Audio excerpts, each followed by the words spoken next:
नमस्ते बच्चों। आज मैं आपको एक ऐसे दौर की कहानी सुनाने वाली हूँ जब यूरोप जल रहा था, तलवारों से नहीं, ख्वाहिशों से। हर इंसान के दिल में एक ही आवाज़ गूंज रही थी, ये देश मेरा है और मैं आज़ाद रहना चाहता हूँ। ये कहानी उन देशों की है जो कभी कहीं छोटे छोटे रियासतों में बटे हुए थे।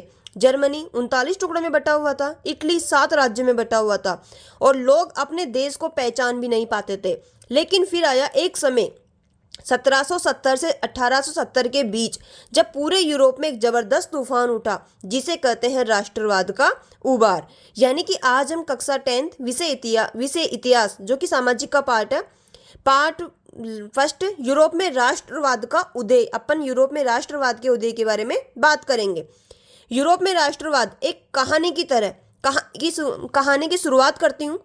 बहुत समय पहले यूरोप एक बड़ा महाद्वीप तो था, लेकिन एक एकजुट परिवार नहीं था। जहां आज हम इटली और जर्मनी जैसे बड़े देशों को देखते हैं, वहां पहले छोटे छोटे टुकड़ों में बटे हुए थे। यानी कि आज हम जो इटली और जर्मनी जैसे बड़े देशों को देख रहे हैं ना, वो स्टार्टिंग से इतने बड़े देश नहीं थे, वो छोटे छोटे टुकड़ों में बटे हुए थे। हर जगह अलग राजा, अलग नियम, अलग भाषा, अलग कर, सब अलग अलग थे। यानी कि अगर आपको हर 20 किलोमीटर में भी जाना होगा तो आपको 2 से 3 राज्यों से होकर के गुजरना पड़ता था और अलग अलग भाषा बोलनी पड़ती थी। यूरोप ऐसा था जैसे कहीं छोटे छोटे कमरे हो पर उसमें कोई खिड़की ना हो। यानी कि एक ऐसा था कि जिसमें एक मकान हो, उसमें छोटे छोटे से कमरे हो पर उनमें कोई खिड़की ना हो। हर कमरा दूसरे कमरे को देख भी नहीं सकता था। यानी कि एक दूसरे से इतनी नफरत करते थे कि एक दूसरे की तरफ देख भी नहीं पाते थे। तभी शुरू हुई एक अद्भुत कहानी राष्ट्रवाद की। पहले नंबर पे बात करते हैं फ्रांस के लिए।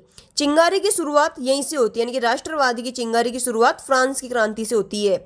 1789 में फ्रांस में एक दिन ऐसा आया जब लोग अचानक उठ खड़े हुए।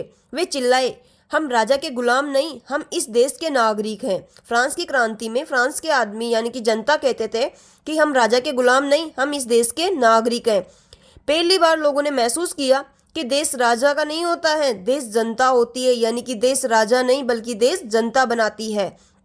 इसी आंदोलन से 3 नए शब्द जन्मे, स्वतंत्रता, समानता और भाईचारा। वेरी वेरी इंपॉर्टेंट ये क्वेश्चन आ सकता है कि स्वतंत्रता, समानता और भाईचारा कौन सी क्रांति से आया, तो फ्रांस की क्रांति से आता है। ये पूरे वर्ल्ड में पूरे वर्ल्ड को इससे सीखने को मिलता है। ये तीनों शब्द फ्रांस की क्रांति से निकलते हैं, स्वतंत्रता, समानता और भाईचारा। अब लोगों के हाथ में झंडा था। यानी कि अब लोगों के फ्रांस की क्रांति में अब उनके खुद के हाथ में खुद के देश का झंडा था, गीत थे और संविधान था। और यह आग धीरे धीरे यूरोप के हर कोने तक पहुंचने लगी है। इसके बाद सेकंड पॉइंट है अपना नेपोलियन। छोटा कद पर दिमाग बिजली जैसा तेज था। यानी कि इनका कद तो बहुत छोटा था लेकिन दिमाग कैसा था, बिजली जैसा। जो दोस्त भी था और दुश्मन भी। अब देखते हैं कैसे दोस्त थे और कैसे दुश्मन थे।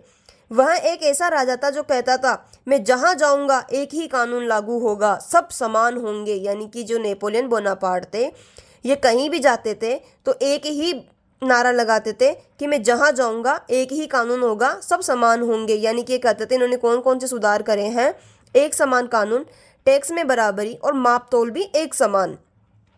लोगों को शुरुआत में वो अच्छा लगा, लेकिन धीरे धीरे उसने युद्ध शुरू किए। देशों ने समझा ये तो हमें जोड़ने नहीं जीतने आया है। यानी कि आसपास के देश समझने लग गए हैं कि ये हमें जोड़ने नहीं बल्कि हमें तो जीतने आया है।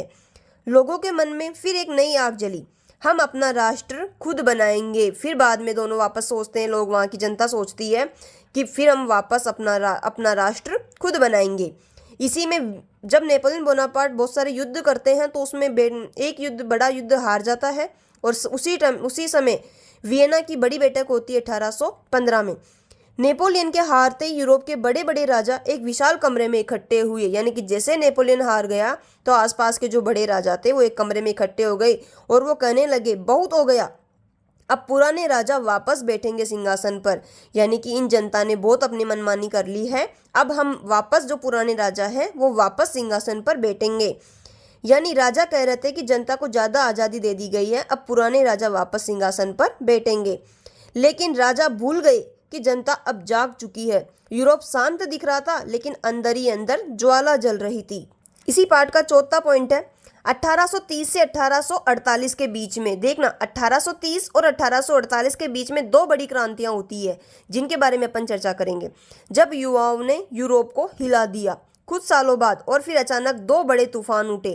पहली क्रांति होती है 1830 की क्रांति।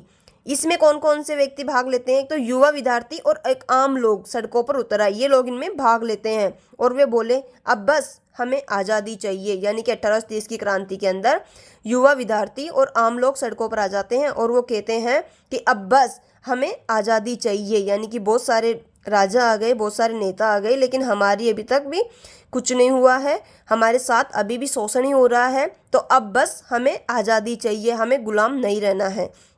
इसी दौरान बेल्जियम नीदरलैंड से अलग हो गया। अब बात करते हैं सेकंड क्रांति, जो कि 1848 में होती है। यह सबसे बड़ी क्रांति थी। इस बार क्रांति और भी जोरदार थी। इसमें कौन कौन से वर्ग शामिल होते हैं? पहले वाली क्रांति में 1830 की क्रांति में तो सिर्फ युवा विद्यार्थी और आम लोग ही शामिल होते हैं, बट 1848 की क्रांति में किसान, मजदूर, छात्र, महिलाएं और व्यापारी ये सभी इस क्रांति में शामिल होते हैं। सभी एक नारे लगा रहे थे, हम हैं राष्ट्र, हम हैं राष्ट्र। ये सभी क्या नारे लगा रहे थे? हम हैं राष्ट्र, हम हैं राष्ट्र। सैकड़ों जगहों पर क्रांति भड़क उठी। यूरोप हिल गया, राजाओं के सिंहासन कांपने लगे।